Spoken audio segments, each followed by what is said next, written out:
2026 সালের ফুটবল বিশ্বকাপ আয়োজনের দায়িত্ব দেওয়া হয়েছে তিনটি দেশের কাছে: যুক্তরাষ্ট্র, কানাডা এবং মেক্সিকো। এটি বিশ্বকাপের ইতিহাসের প্রথমবারের মতো তিনটি দেশের যৌথ আয়োজন হতে যাচ্ছে।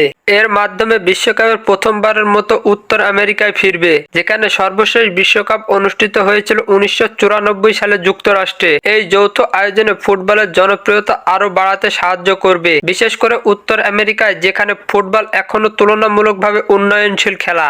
যুক্তরাষ্ট্র, মেক্সিকো এবং কানাডা একত্রিত হয়ে বিশাল পরিসরে বিশ্বকাপ আয়োজন করবে, যেখানে 2026 বিশ্বকাপের দল সংখ্যা বাড়িয়ে 32 থেকে 48 করা হয়েছে। আরো বেশি দেশে অংশ নিতে পারবে এই খেলায়। যুক্তরাষ্ট্র ফুটবলের দিক দিয়ে আধুনিক অবকাঠামো ও বিশাল দর্শক শক্তি থাকার কারণে বিশ্বকাপের আয়োজন অত্যন্ত সক্ষম। মেক্সিকো, যার রয়েছে প্রচুর বিশ্বকাপ আয়োজনের অভিজ্ঞতা, তা জানানোর আয়োজন গুরুত্বপূর্ণ ভূমিকা রাখবে। কানাডা যদিও ফুটবলে কিছুটা পিছিয়ে, তবে দেশটির অবকাঠামো ও গ্রীষ্মকালীন সময়ে ম্যাচ আয়োজনের সুবিধা বিশ্বকাপের আয়োজনকে আরো সহজ করবে। তবে চ্যাটজিপি 2026 বিশ্বকাপ পাওয়ার মতে আর্জেন্টিনায় পেতে পারে 2026 বিশ্বকাপ, এমনটাই ধারণা করেছেন চ্যাটজিপি আরো বলেছেন যে এই বিশ্বকাপের মাধ্যমে খেলোয়াড়, সমর্থক এবং মিডিয়ার জন্য বিশাল সুযোগ তৈরি হবে। গ্লোবাল ফুটবল বাজারের বিস্তৃতির জন্য এটি একটি বড় পদক্ষেপ। 2026 বিশ্বকাপের জন্য ক্রীড়াঙ্গনে নয়, অর্থনীতি এবং